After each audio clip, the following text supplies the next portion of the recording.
wayang itu bukan cuma sekedar seni. Wayang itu benar-benar seperti kita menonton sebuah film yang tidak pernah ada habisnya.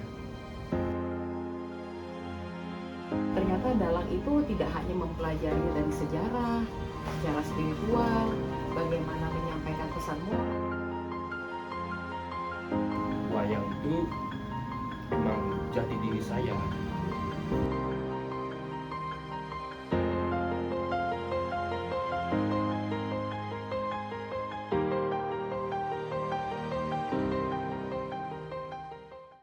Perkenalkan diri, nama saya Vincent Valerian Ciputra atau juga disapa dengan Vincent. Saya sekarang ini berumur 16 tahun dan saya ini bersekolah di Bintang Mandiri.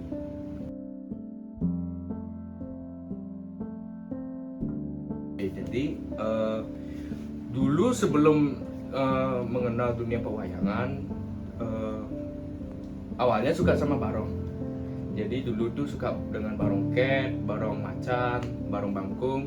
Bahkan dulu sempat malam-malam nonton calon arang di YouTube gitu.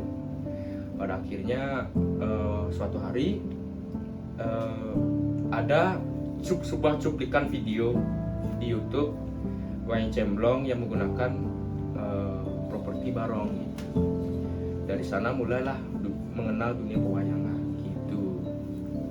Jadi perjalanannya dulu itu saya belajar wayang bersama salah satu dalang maestro, yaitu Pak Bagus Latios yang sekarang nih di dosen di ISI, di Institut Seni Indonesia di Denpasar. Habis itu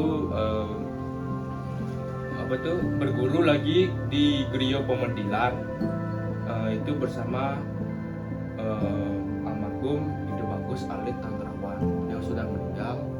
Terus pada akhirnya belajar lagi dunia pewayangan dengan guru yang berbeda, yaitu Pak Derake dari Banjar Tegal Gede di Mamboyo di Denpasar gitu. Memang banyak sekali petualangan seperti belajar di Bono juga sempat pernah, bahkan sampai sekarang ini belajar mengukir wayang di Bidado bersama Sasi Kirono Art gitu. Di sana dan belajar gitu.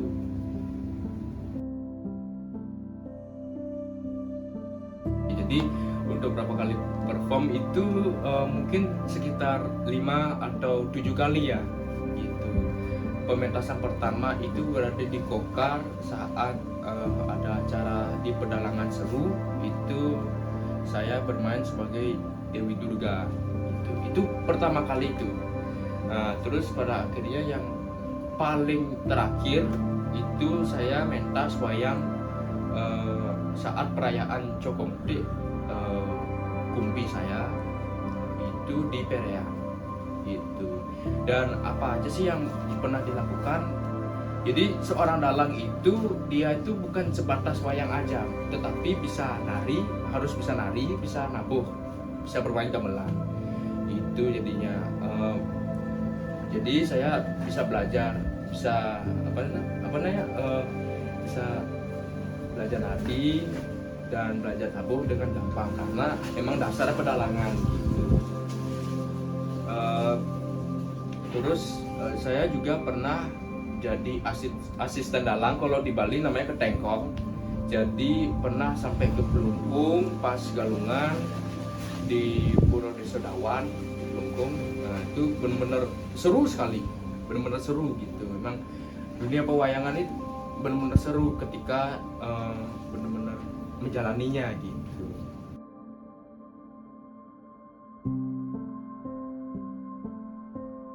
Proudest achievement itu ketika saya mengikuti lomba lomba dalang cilik sebali di Kokar tahun 2022 dan kebetulan dapat juara 3 sebali gitu.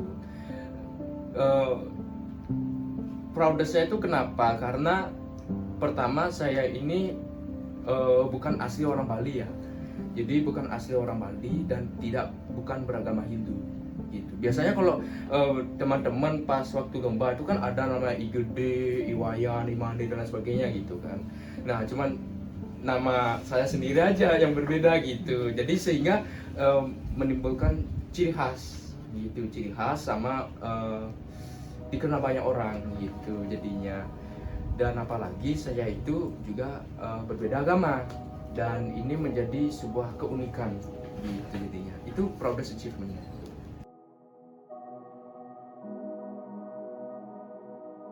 Paling susah itu ketika ini secara jujur itu ketika apa ya, ketika banyak orang mengatakan bahwa dalang itu sebatas hobi aja gitu.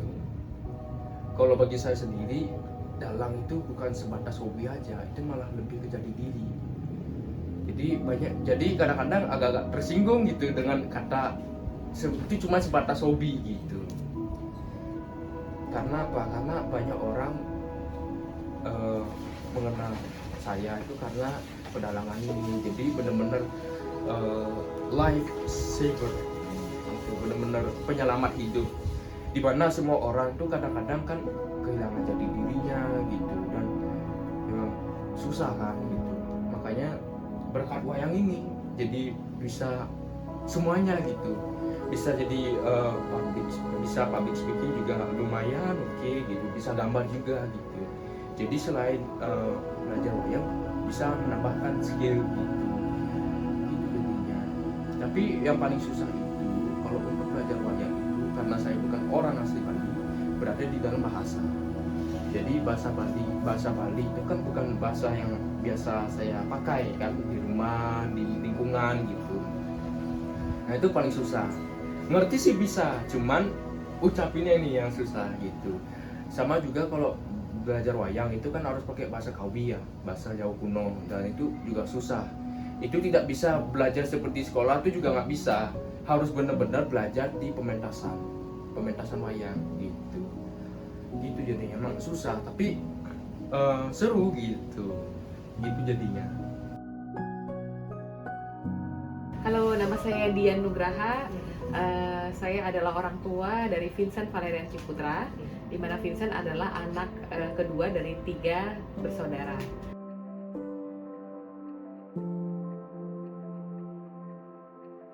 Oh, pada saat pertama kali kita kan awalnya tinggal di Jakarta ya, pada saat itu Vincent masih mungkin dikatakan sekitar 5 tahunan.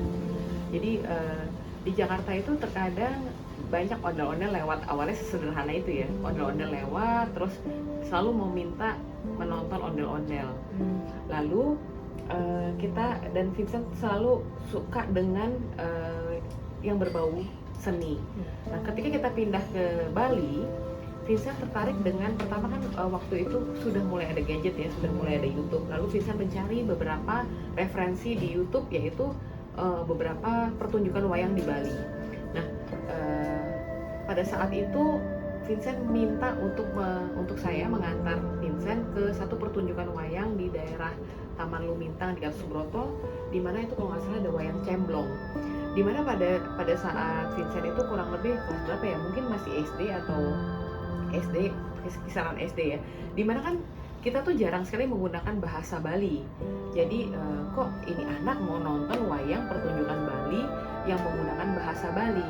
Jadi kita ya saya mendampingi duduk. Nah, ketika pertunjukan wayang itu selesai, Vincent juga pengen tertarik untuk melihat panggungnya bagaimana begitu.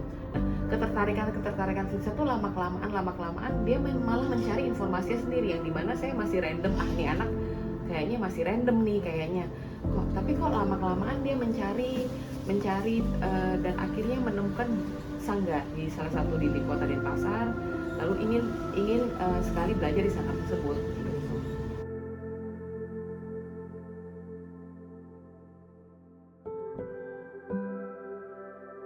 Kesan pertama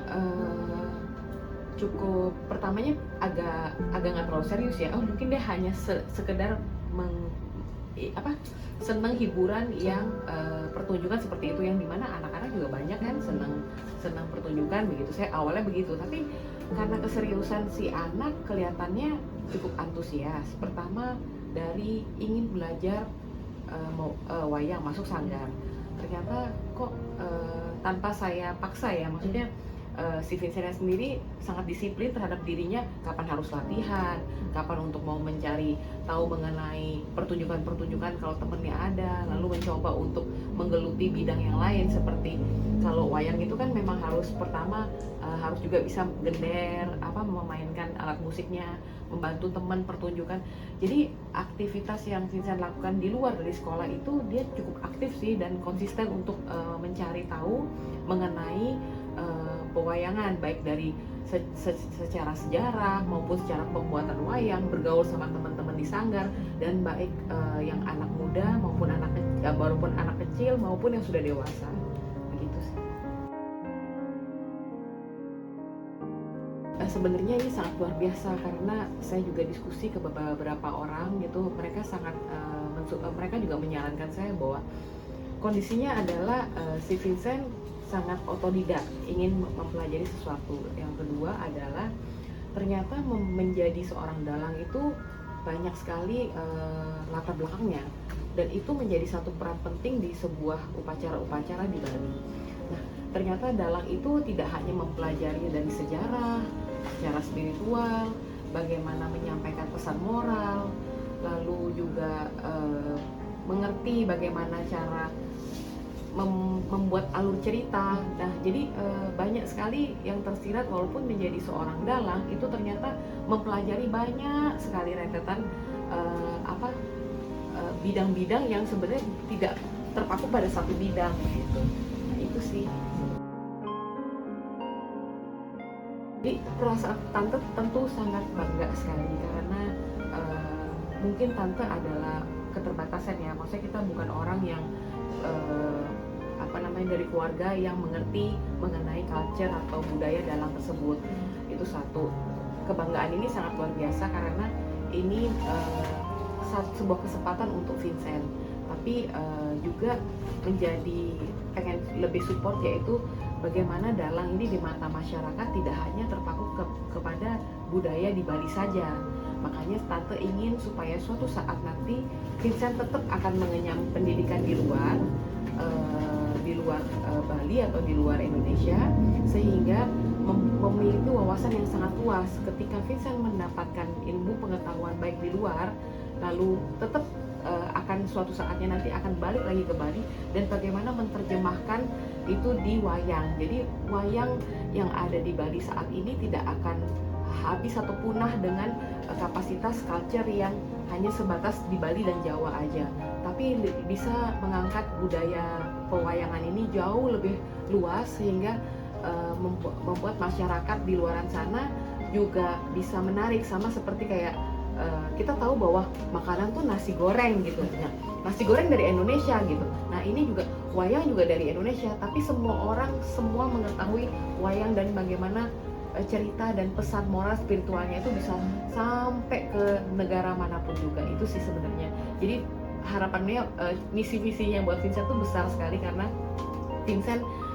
tante berharap di masa depan wayang tidak hanya ada di Bali atau di Jawa atau di Indonesia, tapi bisa meluas kemana saja. Dan justru semoga suatu saat ketika Vincent bisa menjadi seorang guru atau pengajar wayang, Vincent memiliki murid-murid tidak hanya murid-murid orang Indonesia ataupun seputaran kita aja, tapi memiliki murid yang dari luar negeri, bisa dari berbagai macam negara. Karena kenapa? Kembali bahwa cerita wayang ini ada sisi spiritual, ada sisi moral yang itu yang kita mau angkat sebagai kita yang masih akan terus terlindung dari sisi moral dan spiritual kemanapun kita berada gitu.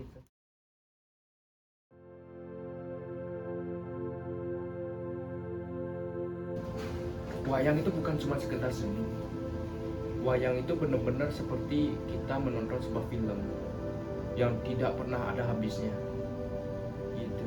Karena apa? Karena di dalam dunia pewayangan itu terkandung banyak sekali politik ada, filsafat juga ada, gitu. Bahkan agama juga ada. Gitu. Seperti misalnya di dalam Mahabharata nih, itu pokoknya politiknya benar-benar kerasa banget. tentang perebutan tahta dan sebagainya gitu. Itu kan juga terjadi di dalam manusia, di dalam lingkungan gitu. Makanya kalau wayang itu bukan cuman sekedar pertunjukan biasa tuh, bagi saya sendiri ya itu kurang, karena wayang itu lebih dari itu, lebih dari itu gitu jadinya. Makanya itulah menjadi motivasi mengapa tetap mempertahankan wayang ini, karena wayang itu dia itu benar-benar nilai estetikanya ada, nilai agama juga ada, nilai moral itu juga ada, bahkan nilai-nilai politik pun juga ada gitu. Jadi memang benar-benar khasnya orang Indonesia gitu. Jadi kayak wayang tuh seperti anime, apa itu, seperti anime, animasi gitu kan gitu. Terus selain dari itu, wayang itu emang jati diri saya gitu. Emang benar-benar ahli gitu. Jadi ya gitulah, benar-benar nggak bisa dipisahkan itu. Makanya kalau orang mengatakan bahwa jangan hidup ini jangan wayang terus, gitu, itu pasti kecewa hati saya, benar-benar tersinggung juga ya gitu, karena benar-benar tidak dipisahkan gitu, karena emang benar-benar apa ya istilahnya, benar-benar menyatu banget gitu jadinya. Dan ditambah lagi banyak orang mengenal saya sebagai seorang dalang, ya gitu, bisa menambahkan skill gitu jadinya.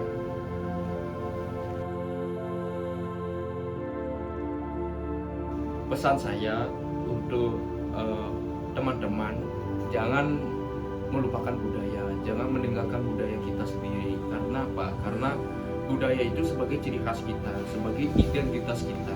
Jadi kita tidak boleh melupakannya gitu. Terus untuk meraih mimpi, segala sesuatu bisa dilakukan ketika kita tekun belajar, kita rajin belajar, kita benar-benar into banget dengan mimpi itu, sehingga kita bisa mendapatkan achievement yang luar biasa.